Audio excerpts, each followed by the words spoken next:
मैं हूं आलिया, आप देख रहे हैं ब्रेकिंग बैरियर्स। आप सबको अपने प्रोग्राम में वेलकम करती हूं। इमरान खान साहब ने ये जो बात कही थी कि अगर वो इक़्तिदार से बाहर हुए या उनको निकाला गया तो वो बहुत ख़तरनाक साबित होंगे, तो उन्होंने ये बात 100% दुरुस्त कही थी। वो उससे भी 100 गुना ज़्यादा ख़तरनाक साबित हो रहे हैं। इसकी वजह यह है कि आज उन्होंने मियाँ वाली के जलसे में स्पीच करते हुए पाकिस्तान के लोगों को जिहाद की कॉल दे डाली है। उन्होंने कहा है कि ये जिहाद है और आपको मेरे साथ जिहाद पर निकलना होगा। वो मियाँ वाली में एक ह्यूज क्राउड से स्पीच कर रहे थे, क्योंकि मियाँ वाली उनका गढ़ है, उनका घर है, वहाँ पर तो ह्यूज क्राउड होना ही था। और उन्होंने कहा कि जब मेरे पास कुछ भी नहीं था, मेरे साथ कोई भी नहीं था, उस वक्त भी आपने मेरा साथ दिया और मुझे एक सीट जितवाई जिसकी बिना पर मैं पार्लियामेंट में पहुंचा, तो अब आपको मेरे साथ निकलना होगा। जिहाद की ये कॉल देकर इमरान खान ने अपनी इक़्तिदार हासिल करने की, इक़्तिदार के हसूल की मुहिम को एक और लेवल पर पहुंचा दिए, एक और सतह पर पहुंचा दिए। इसकी वजह यह है कि जिहाद मुसलमानों के ऊपर फ़र्ज़ समझा जाता है और पाकिस्तान के लोग ये समझते हैं, पाकिस्तान के मुसलमान ये समझते हैं कि ज़रूरत पड़ने पर जिहाद आपके ऊपर फ़र्ज़ है और आपको जिहाद के लिए निकलना होगा। सिर्फ यही नहीं, बल्कि इसका जो एक कॉन्सेप्ट है वो ये है कि जब आप जिहाद के लिए निकलेंगे तो उसमें अगर आप मारे जाएंगे तो आप शहीद होंगे। तो लोग इसके ऊपर कट मरने के लिए तैयार हो जाते हैं। वो जिहाद के लिए जब निकलते हैं तो वो कहते हैं कि वो जान देने के लिए जा रहे हैं और अगर वो इसमें मर गए तो उनको शहादत नसीब होगी और वो बड़े ऊंचे दर्जे पर पहुंचेंगे। ये माइंडसेट बिल्कुल एक खुदकुश बम्बार की तरीके से आप कह सकते हैं कि लोगों का ऐसा ही होता है कि जिस तरह एक उसको तैयार किया जाता है या उसको बताया जाता है या उसको बेवकूफ़ बनाया जाता है, उसको कहा जाता है कि जब तुम जाके फटोगे और इतने लोग मरेंगे तो उसका तुम्हें सवाब होगा, जो लोग भी मरेंगे। इसकी वजह यह है कि तुम्हें शहादत का दर्जा मिलेगा और तुम शहीद होगे और एक ऊँचे दर्जे पर पहुँचोगे। तो एग्जैक्टली बिल्कुल इसी तरीके से इमरान खान पाकिस्तान की यूथ को तैयार कर रहे हैं। इस वक्त पाकिस्तान की 60% से ज़्यादा यूथ, नौजवानों का इमरान खान सही मानों में फ़ायदा उठा रहे हैं।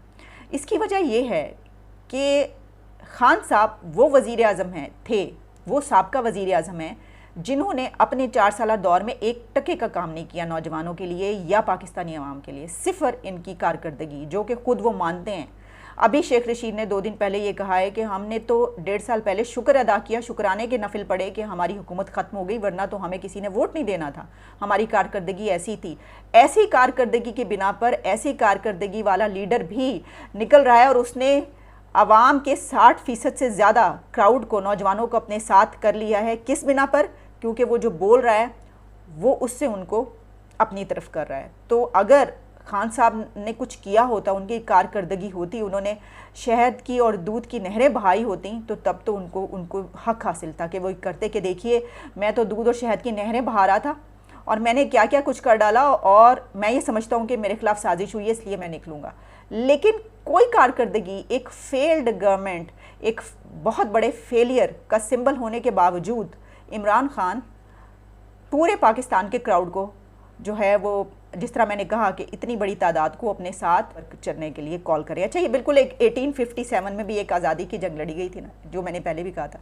तो 1857 में भी जिहाद का बड़ा उसमें कॉन्सेप्ट था और उसमें कहा गया था कि ये जो आप निकल रहे हैं अंग्रेज़ों के ख़िलाफ़ लड़ने के लिए, तो ये आप जिहाद पे निकल रहे हैं।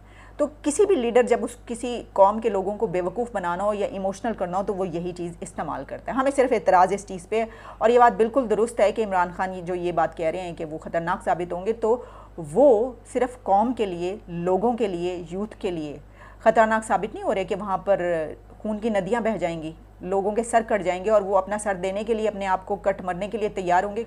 और आज भी इमरान खान ने ये कहा है कि न्यूट्रलिटी, कौन सी न्यूट्रलिटी? न्यूट्रल तो जानवर होता है। इसकी वजह ये है कि वो स्पीच करते हुए बहुत ज़्यादा अग्रेसिव नज़र आ रहे थे। उनका गुस्सा बहुत ज़्यादा बढ़ चुका है, उनके अंदाज से, उनके स्टाइल से, उनकी आवाज़ से, उनके चेहरे से, उनके लहजे से, हर चीज़ से गुस्सा झलक रहा था।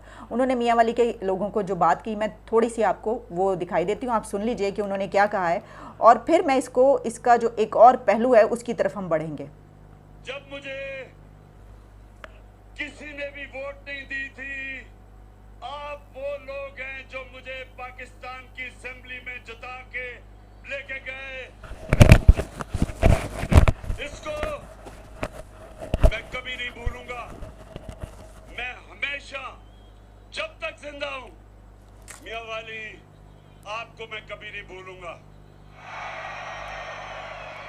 और आज मैं आगाज कर रहा हूं हकीकी आजादी की अपने मियावाली में आके इसका आगाज कर रहा हूं। जी 20 तारीख से पहले नहीं, जैसा कि आपने सुन लिया कि 20 तारीख के बाद वो इस्लामाबाद की कॉल देंगे। जहां वो ये कुछ कर रहे हैं, वहीं जैसा कि मैंने आपको बताया कि आज उन्होंने न्यूट्रलिटी की भी बात की और कुछ ऐसी बातें की कि जिससे ये पता चला कि उनका गुस्सा कहां पर पहुंच चुका है। वो किसी की बात सुनने को तैयार नहीं है।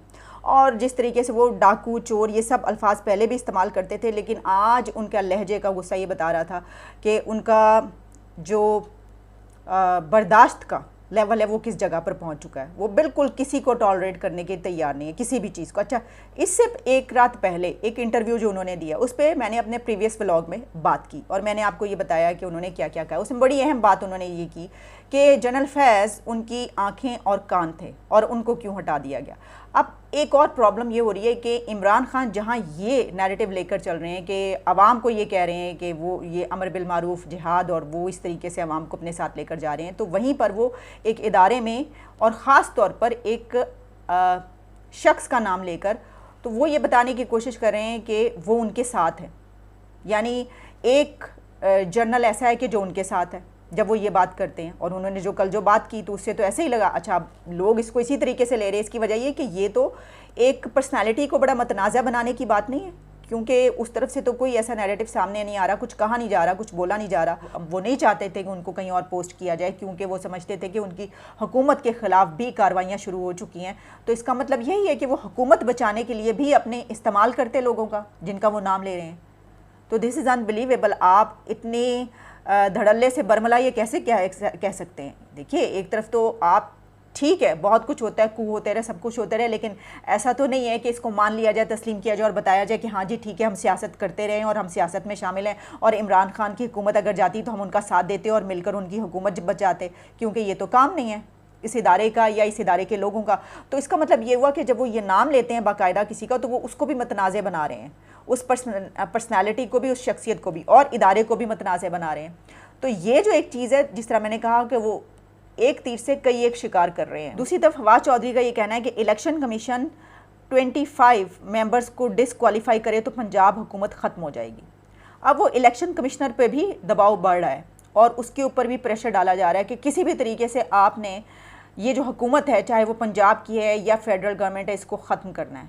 और यही कोशिश हो रही है अपने बयानात के ज़रिए। और वहीं पर इमरान खान ने जो अलीम खान के हवाले से बातचीत की थी, अपने जो उन्होंने एक इंटरव्यू दिया गुज़िश्ता रात, तो अलीम खान ने उनकी बातों का जवाब दिया। उन्होंने कहा है कि अगर ऐसी बात है तो मुझसे डायलॉग कर लें, आ जाएं और डायलॉग कर लें, क्योंकि इमरान खान ने ये कहा था कि अलीम खान ने उनको छोड़ा इसलिए कि वो उन्होंने उनके ख़िलाफ़ इसलिए कार्रवाई की क्योंकि इमरान खान करप्शन के ख़िलाफ़ हैं और उन्हें ये पता चला कि अलीम खान ने करप्शन की है और ज़मीनों का मामला है, जो उन्होंने वो ज़मीनें जो हैं वो जिस तरीके से वो हथिया रहे थे या ले रहे थे, तो इस बिना पर उन्होंने उनका साथ नहीं दिया। तो अलीम खान ये कह रहे हैं कि जिस वक्त इमरान खान इक़्तिदार में थे तो उनके पास वो ज़मीनें तो 2010 से थी। तो सवाल तो बनता है कि फिर इमरान खान ने 2010 से और 2020 तक या 2018-19 तक उसके ऊपर क्यों नहीं सवाल उठाया। इसकी वजह ये है कि उस वक्त अलीम खान इमरान खान के साथ थे और उनकी दौलत इमरान खान के जलसों पर खर्च हो रही थी। उनके बड़े बड़े जलसे कंडक्ट वो कर रहे थे जिस पे वो लाखों करोड़ों रुपया लगाया करते थे। इमरान खान को ऊपर लाने में, यहाँ तक पहुँचाने में दो बड़े नाम शामिल हैं, जो कि जहांगीर तरीन और अलीम खान है। तो अलीम खान अब ये कह रहे हैं इमरान खान को कि आ जाएँ, आप टीवी पर आएँ और आप मुझसे इस पर डिबेट करें, तो फिर मैं आपको ये बताऊँगा कि मैं करप्ट हूँ या कोई और। एक तरफ ये भी मामला चल रहा है और दूसरी तरफ एक और चीज़, शहबाज गिल का मामला। अब जनाब हुआ ये है कि शहबाज गिल साहब जो हैं, अब आप ये देख लीजिए, तस्वीरें आपके सामने हैं।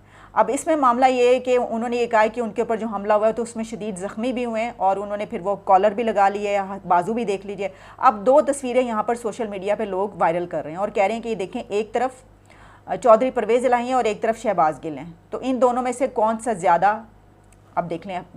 मैं इसके बारे में कुछ नहीं कह सकती क्योंकि मैं समझती हूँ कि ये बड़ी ज़्यादती की बात है कि अगर कोई ज़ख्मी होता है तो उसको आप ये कहीं ड्रामा कर रहा है, तो कौन इन दोनों में से कौन ज़्यादा बड़ा ड्रामा कर रहा है, तो ये गलत बात है, इस तरह नहीं कहना चाहिए। ठीक है, अगर शहबाज गिल, असल में लोगों में मुगालता इसलिए पैदा हो रहा है, इसलिए कन्फ्यूजन बढ़ा है कि जब जैसे ही ये हादसा हुआ और वहाँ से जो तस्वीर बाहर आई, ये पता नहीं किसने, कौन कमबख्त है वो, उसको तो शहबाज गिल तो उसको कमबख्त ही कहेंगे कि जिसने फौरी तौर पर तस्वीर उतारी और वायरल कर दी। तो उस वक्त शहबाज गिल बिल्कुल ठीक ठाक सही हालत में खड़े थे, बल्कि जो पानी की बोतल है वो खोल के पी रहे थे और एक खराश तक नहीं आई थी उनको इसी बिना पर मैंने अपने प्रीवियस प्रोग्राम में ये कहा था कि उनको तो बड़ी अच्छी बात है कि बिल्कुल बच गए वो हादसे से, बहुत अच्छी बात है, ये बड़ा लकी होता है कोई अगर ऐसा हो, लेकिन वो इसको माइंड कर रहे हैं और वो कह रहे हैं कि देखो मैं तो इतना ज़ख्मी हुआ हूँ। अच्छा, उस वक्त जो तस्वीर आई है उस पर, उन पर लिबास पे भी कोई खून वगैरह ऐसी कोई चीज़ नहीं, उसके बाद तस्वीरें आई कि सब कुछ ऐसा नज़र आ रहा है। तो अगर कोई ऐसी गलती हुई है कि वाकई वो ज़ख्मी हुए हैं तो ये बड़े अफसोस की बात है। हम जनाब बड़े कंडेम करते हैं इस चीज़ को और उनसे ये कहते हैं कि हम आपके साथ हैं, हमारी प्रेयर्स, हमारी दुआएं आपके साथ हैं। और लोग ये जो इस तरह की तस्वीरें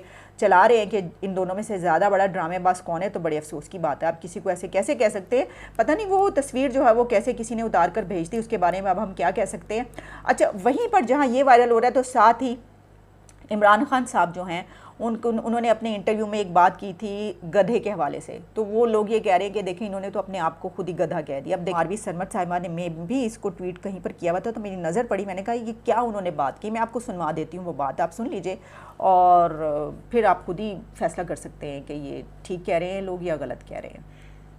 बड़ा उस सोसाइटी का हिस्सा भी था मैं और बड़ा वेलकम भी किया और बड़े कम ब्रिटिश सोसाइटी के अंदर लोगों को इस तरह एक्सेप्ट करते हैं, लेकिन मैंने कभी उसको अपना घर नहीं समझा क्योंकि मैं पाकिस्तानी था। जो मर्जी मैं कर लूँ, मैं अंग्रेज तो बन नहीं सकता। आप अगर गधे के ऊपर लकीरें डाल दें तो वो ज़ेब्रा नहीं बन जाता, वो गधा गधा ही रहता है। तो इसलिए अगर गधे के ऊपर लकीरें डाल दें तो वो ज़ेब्रा नहीं बन जाता, वो गधा गधा ही रहता है। तो अब उनकी ये वाली बात पकड़ के इमरान खान की जो उन्होंने अपने गुज़िश्ता रात के इंटरव्यू में कहा, तो लोग ये कह रहे हैं कि इमरान खान ने अपने आप को गधा कहा है।